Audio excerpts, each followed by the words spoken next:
Next on CTV News, Maryland voters head to the polls.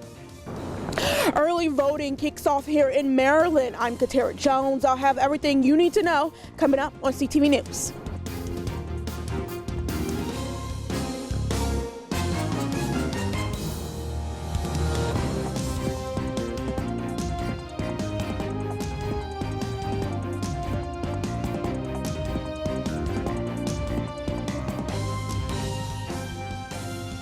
Good evening, I'm Taylor Thomas with a CTV News update. Marylanders head to the polls as the early voting period gets underway. CTV's Katara Jones is outside the Wayne K. Curry Sports and Learning Complex with everything you need to know. It's finally time for Marylanders to head to the polls. Early voting begins today and will run through Thursday, November 3rd. And CTV had an opportunity to speak to voters about the issues that concern them this election season. Well, the government needs to take a look at the fact that we're losing great school teachers to other counties because they are paying more than PG County. So we really need to look at how to hold on to our valuable school teachers. And what in particular about crime that concerns you here in the county? Well, the kids, that's the main thing. What happened to innocent kids, getting caught in, shootouts and stuff like that. So the school system with the buses, we have, very bad bus service in Prince George's County this year, and just the governor's race. And I'm concerned about our fellow man, and we should show more understanding and compassion to the least of our brethren. Here in Maryland, early voting sites like the Wayne K. Curry Sports and Learning Complex will open to voters from 7 a.m. until 8 in the evening. Katara Jones, CTV News. Remember, the county will have 13 polling places available during the early voting period. The Prince George's County Police Department has issued an alert about credit card skimmers at retail terminals. It was a big issue a few years ago, and now officials are seeing a resurgence as we approach the holidays. Inspect the ATM or credit card reader before they use it. Look for anything loose, crooked, damaged, or scratched. Pull on the edges of the keypad before you enter your PIN. If you look at some of the images we provided, you'll see that some of the keypads are uneven, so the device may look a little bit off. We're seeing these devices on convenience stores. We've seen them on grocery stores. Anywhere that can accept a credit card for a point of sale has the potential to have these devices placed on them. So notify the establishment, but certainly call us, and we need to come and recover it. This scam is linked to the theft of over $700,000 this year from people who rely on SNAP benefits. New data shows Black and Latino home ownership rates increased during the pandemic. According to the Urban Institute, the Census Bureau's recently released numbers between 2019 and 2021 show that people of color bought more homes despite being hit disproportionately hard by the pandemic. Even more surprisingly, their numbers increased more than white home ownership's rate. There was a greater take-up of or participation in mortgage forbearance among existing homeowners of color than there was among white households. So I think they benefited both from the policies around foreclosure stops and giving people a chance to catch up and catch their breath, as well as from the monetary policy that allowed for people to buy homes at low interest rates. So over the last couple of years, it turns out we've had some good news. Meantime, although minority home ownership increased during the pandemic, the Urban Institute says it wasn't enough to close a gap that's been around for more than a half a century. We'll have more on the story tomorrow.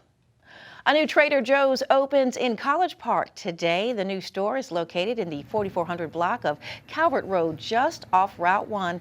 It's a part of a housing and retail project called the Astor. As a part of the company's Neighborhood Shares program, the new grocery store will donate 100% of unsold products to a range of nonprofit, community-based organizations based in Prince George's County.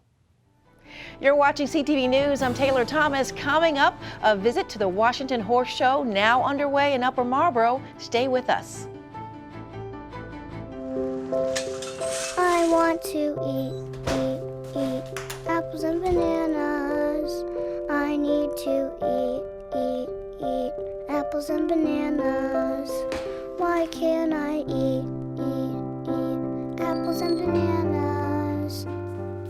Support the Feeding America nationwide network of food banks to help provide meals to those in need. Join us at feedingamerica.org. Welcome back. The College Park Council votes to advance 2 final city redistricting maps. Members are encouraging residents to send them comments on the maps prior to a public hearing next month. The hearing will be held November 15th at 7:30 p.m. at the College Park City Hall. A council meeting will follow where the council could make its final decision. A teenager has been arrested for sexually assaulting 2 women at a Montgomery County fitness center. 18-year-old Samba Dieng of Silver Spring is facing second-degree rape charges for the incident at the LA Fitness Center in Bethesda last Friday. Detectives say they believe Dieng has been there with several other LA Fitness centers, gyms throughout the Montgomery and Prince George's counties, and they are looking for other victims. Anyone with information about Dieng's activities is asked to contact police at 240-773-5050. Well, Halloween is just 4 days away, and Maryland transportation officials want to make this a safe season for all. As our ghosts and goblins go door to door trick-or-treating, you are being reminded to talk to your children about pedestrian safety, and drivers are being reminded to adhere to all traffic laws. Safe Kids Worldwide reports that during Halloween, kids are 2 times more likely to be struck and killed. The other big concern is partygoers. MDOT reminds people 21 and up who are celebrating with alcohol to plan in advance to ride share or have a sober driver. The 64th Washington Horse Show continues at Showplace Arena. This is some of the action from earlier today. You're looking at some of the competitors in the small and large junior hunters group. Events go through 11 o'clock tonight. Organizers say there's so much more to see. Our evenings are really when the show shines. So we have Barn Night tonight, which is our community-focused event on barns, local people coming out, enjoying, celebrating, showing your sport. And then next few days, we have Military Night on Friday. That's a celebration of the nation's military, competitions of power and speed. And then Saturday is the big evening with the World Cup qualifying event. The horse show wraps up on Sunday. For a full listing of events and tickets, go to WIHS.org.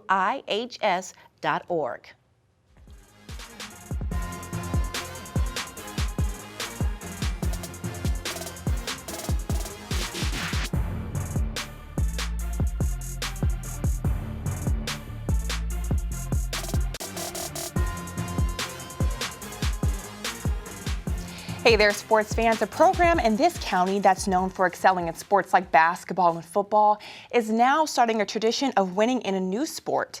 The Riverdale Baptist Crusaders varsity girls volleyball team is coming off of a conference championship win, and today they're headed into the semifinals once again.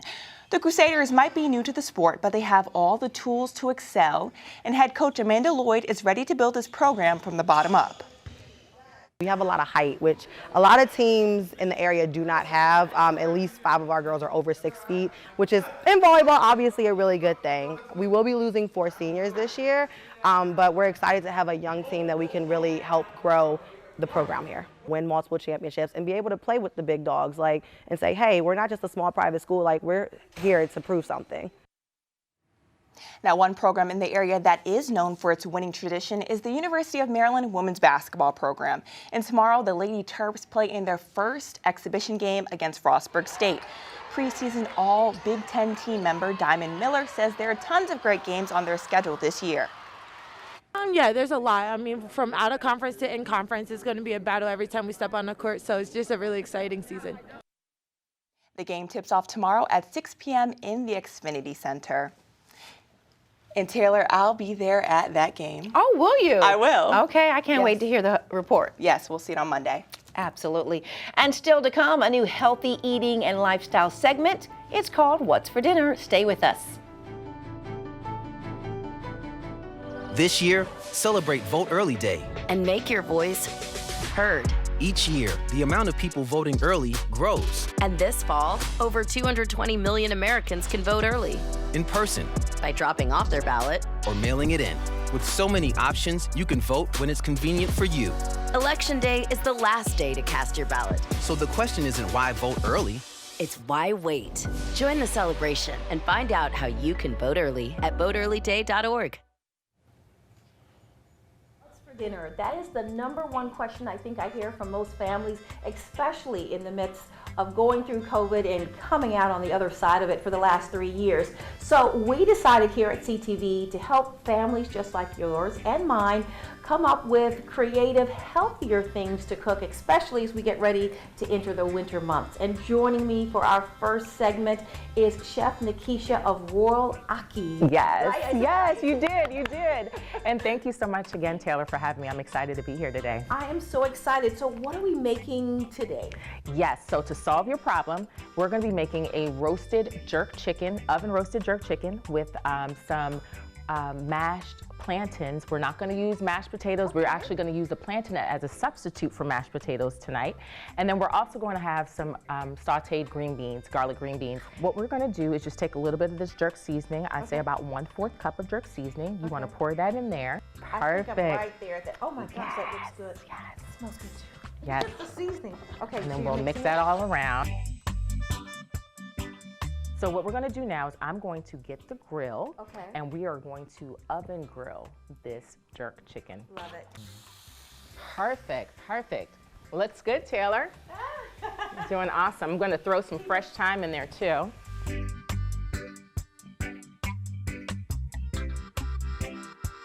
So the string beans are super simple. We're going to keep them nice, light, and easy. We're going to saute them in a little olive oil, which I call liquid gold. So we'll just pour like about a tablespoon of that. We're also going to add some of my favorite seasoning, which is this lemon thyme salt. I love that. We'll sprinkle some on there. Okay. I'm good at that. Perfect. Sprinkle a little pepper. So simple ingredients that most people have in their kitchen already. Exactly. And then I'm going to cut up some garlic and just add some pieces of garlic in there, and then also some fresh thyme. I'm going to take one of these ripe plantains. I'm just going to cut the skin off here. Okay. They've already been pre-boiled. We're going to add a little heavy cream. Okay, just a little heavy cream. Everything's better with heavy cream. Yeah. The other thing we're going to do is add some salt. I'll let you yes, do some the salt. pink Himalayan, which is Yes. a better type of salt. My Absolutely. family has shared that with me. Absolutely. And then we're just going to smash it up.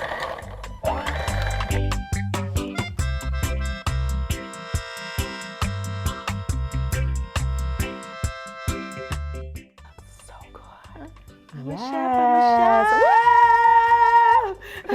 Perfect. That looks so delicious. That looks incredible.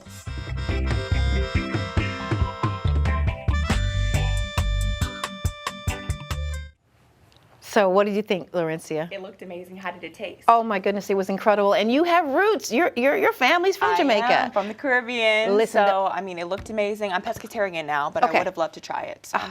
Well, the recipe, by the way, is on our social media. You can see it on YouTube. So we'll be doing this once a week. Just healthy ideas to help us get through our daily chores of cooking. So we hope you stick and stay with us for that. Well, that is CTV's news update for tonight. I'm Taylor Thomas with Laurencia Moten. Good night.